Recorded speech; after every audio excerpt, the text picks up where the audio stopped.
Hello, I'm Judy Woodruff. Lou Gerstner is best known as the man who saved IBM.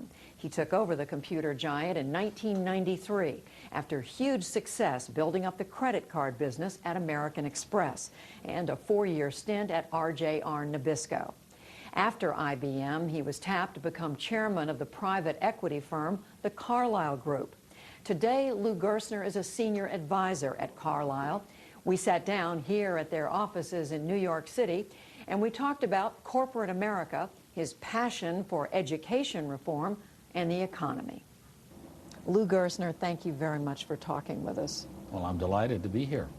You have run some of the most iconic companies in America. You now are affiliated with the blue chip private equity firm, the Carlyle Group. We're here in their offices in New York. I want to start out asking you about the American economy. What shape is it in? Where are we headed? Well, I think the American economy has leveled from the very serious deterioration we saw in 2008. So it's sort of bouncing along on the bottom. But I think it's a long way from any kind of significant recovery.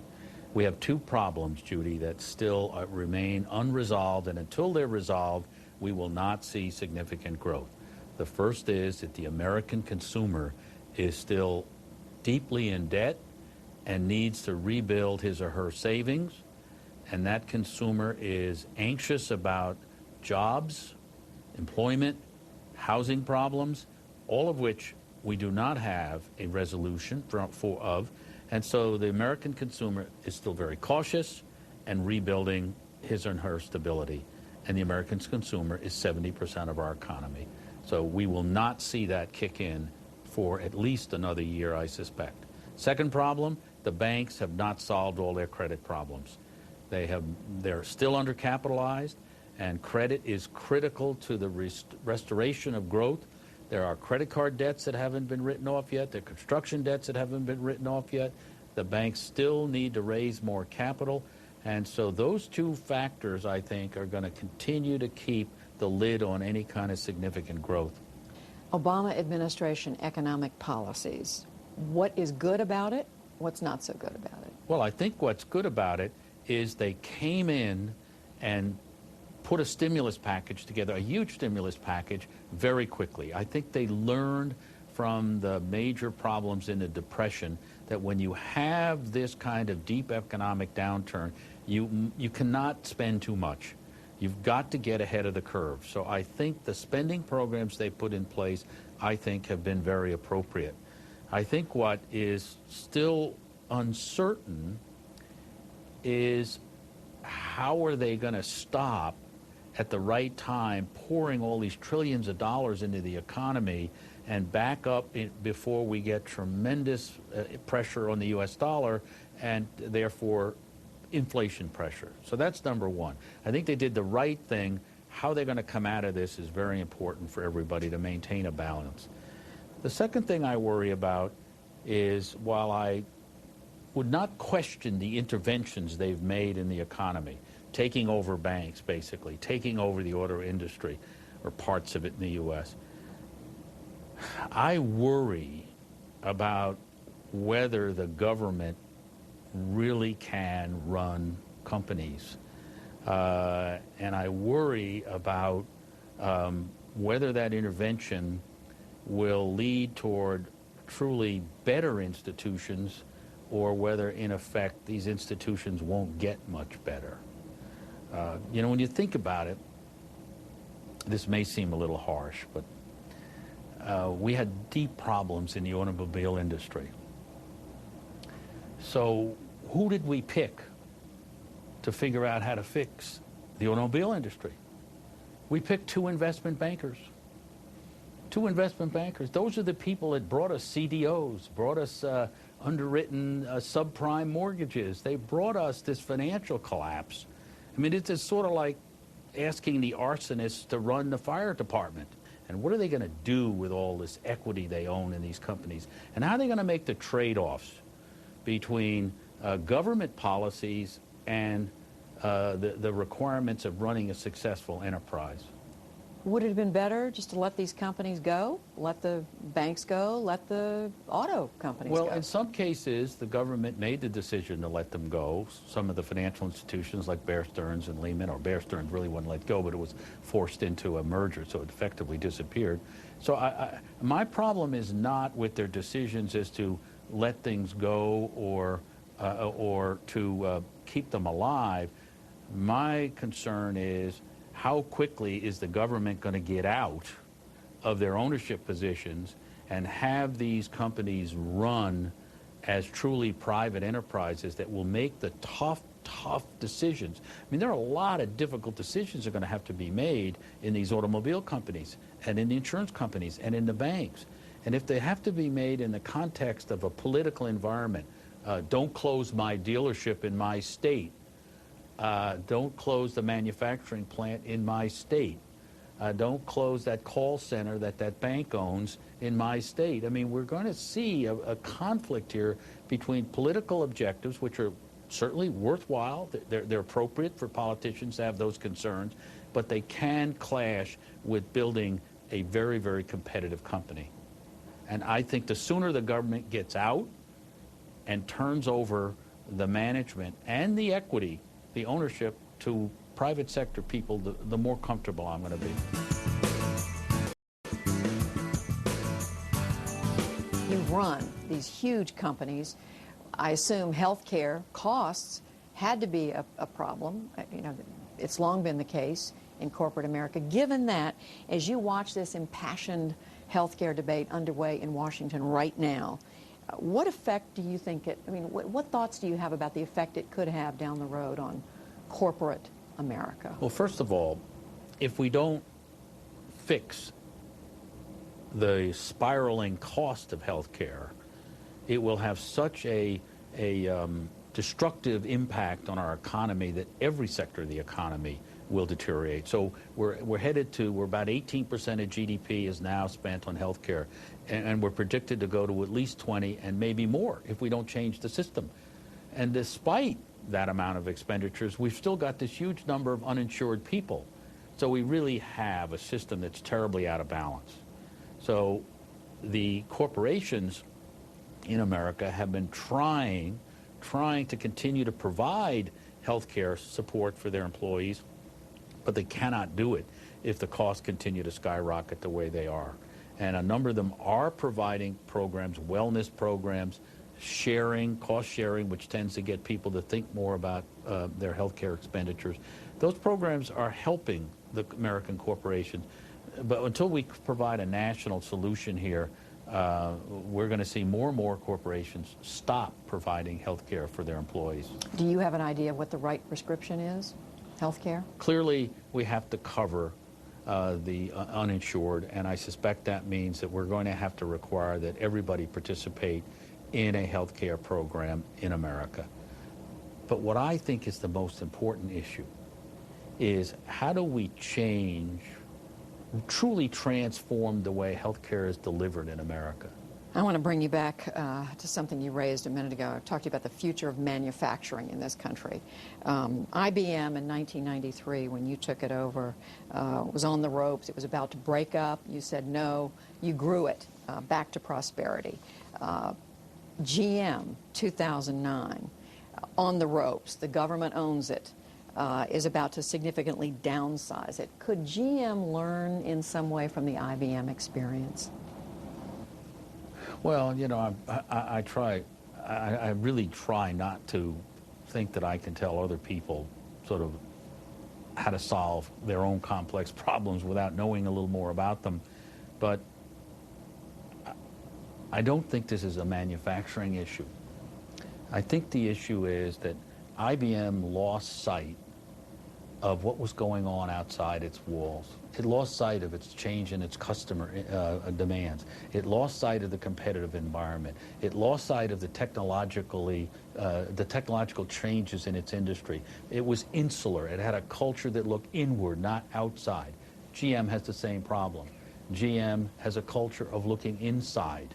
It denied the fact that customers really didn't want the products they had. They wanted to stay with what they did.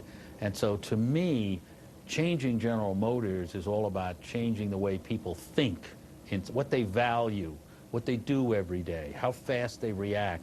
I don't think it's a manufacturing issue. Yes, did they have manufacturing problems? But if they had had the right culture, they would have fixed those manufacturing problems.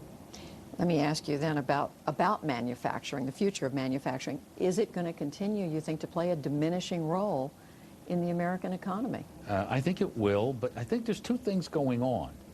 We look at the number of manufacturing jobs, and they're going down. But one of the reasons they're going down is that we're becoming so much better at manufacturing things. We're becoming so much more efficient. We're becoming so much more productive. So in many industries, we're producing just as many manufactured goods, but we don't need as many people to do that through the introduction of technology of all kinds, robotics, information technology, and the like. So we have vibrant manufacturing-based industries in the United States. We just don't need as many people to do it. On the other hand, there's an inevitable shift of commodity-like manufacturing jobs out of advanced economic societies to more developing economic societies. We used to make a lot of shoes, Judy. We don't make any more shoes. We used to make television. We don't make any more television. We used to make a lot of ships. We don't make ships anymore. You can look over the last 150 years, you see industry after industry that are basically commodity manufacturing have moved to the developing world. And I think that process is going to continue.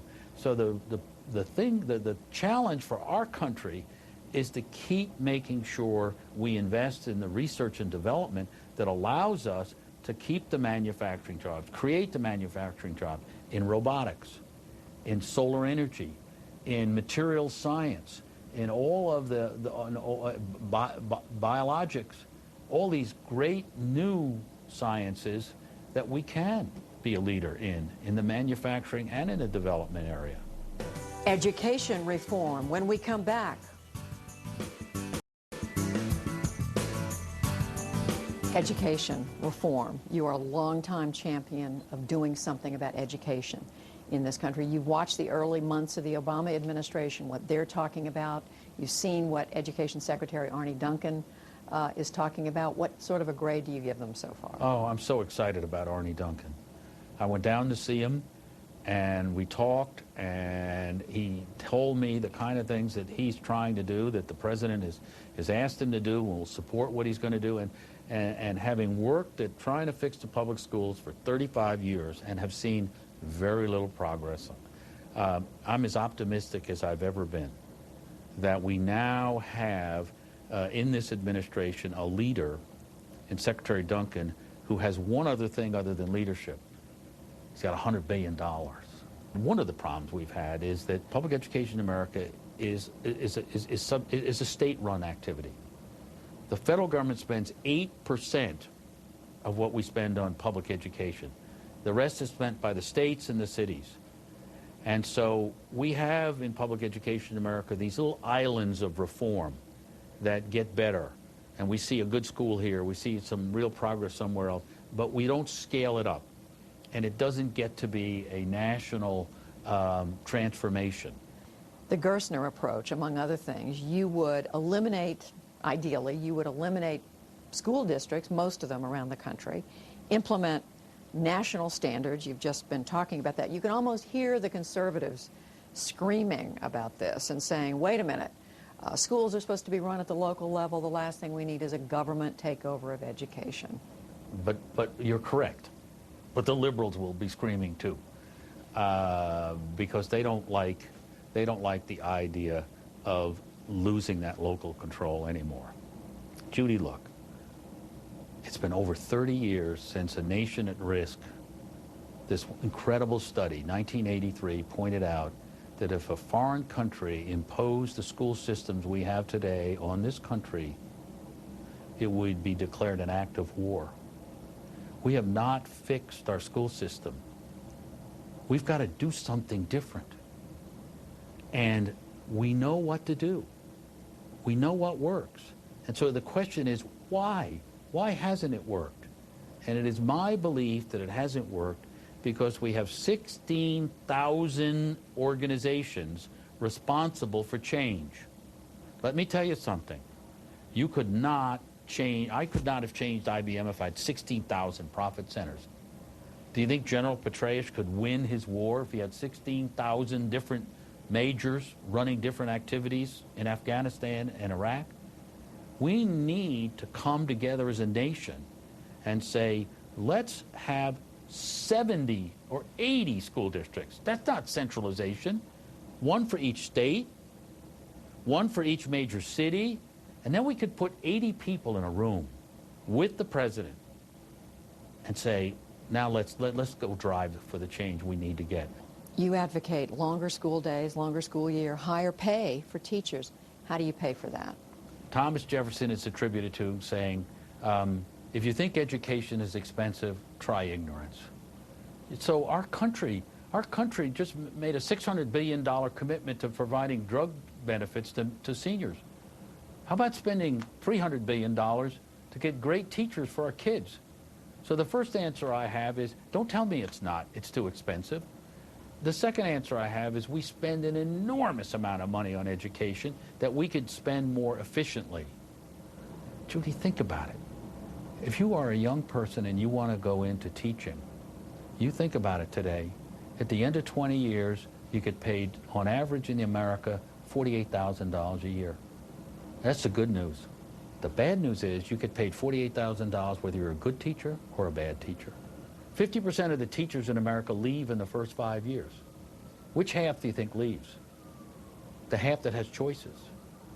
So if we don't value the profession that makes all other professions possible, teachers, we are never going to solve the education problem in America. And if we don't solve the education problem in America, America is going to atrophy.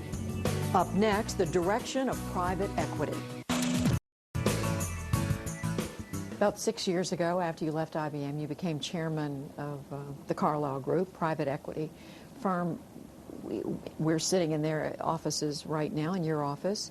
Where do you see private equity headed in this economy? Well, private equity to me plays a very important role in our economy because it provides a place for companies to go through transitions, important transitions, in a private environment where you can take a long time. You're away from that short-term pressure that you and I talked about earlier. Let's take an example. The Hertz rent-a-car business. Good, solid business, but it was part of Ford Motor Company. Ford Motor Company, all they could think about was cars and their selling cars. They were running into the problems of the automobile industry. This division was simply not a focus, got no attention. It's now part of a private company bought by Carlyle and another company, and now we've given them multiple years to fix their problems and create a great company again. So taking companies private, allowing them to transform themselves in a different environment, I think is an important part of the creative redoing of economies. I know that executives that go into running private companies say it's fantastic. They love the lack of short-term pressure they used to get when they were running public companies. So I think private equity has a very important role to play in not just our economy, but across the globe. Someone said to me the other day, well, I wonder if private equity is headed back to traditional deals, so to speak, or buying only distressed debt. Well, I think it's important to know that private equity firms do more things today than the traditional buyout firms. So they still buy companies and have those companies run as private entities, but they have other parts of their company that do what you just described: buy distressed debt, buy real estate, buy energy futures. So they broaden their portfolio to more than traditional buyout activity. What's the most exciting thing to you as you look around at this economy and what's going on? What piques your interest the most? Well, there's only one thing that piques my interest, and that is we have 5 problems in our society that are so fundamental that we have done nothing about for 30 years except talk about them. Energy dependence, environmental disasters, education, Social Security, and health care. 5 big issues that if we don't get them right, will basically suggest that we'll be a second-rate nation by the middle of this century. We've talked about them for 30 years. Nothing's been done. Environment, energy, Social Security, health care, education. We now have a president who's taking on every one of those. And I am really excited about the prospects that maybe we'll make some progress on some of these issues. Any interest in working in public service? None. You didn't even let me finish the sentence. I know, but okay. I knew the question. Okay. None. On that note, thank you very much, Lou Gerstner, for talking with us. We appreciate it. Well, thank you for your good questions. And that's our conversation with Lou Gerstner. I'm Judy Woodruff. Thank you for joining us. We'll see you next time.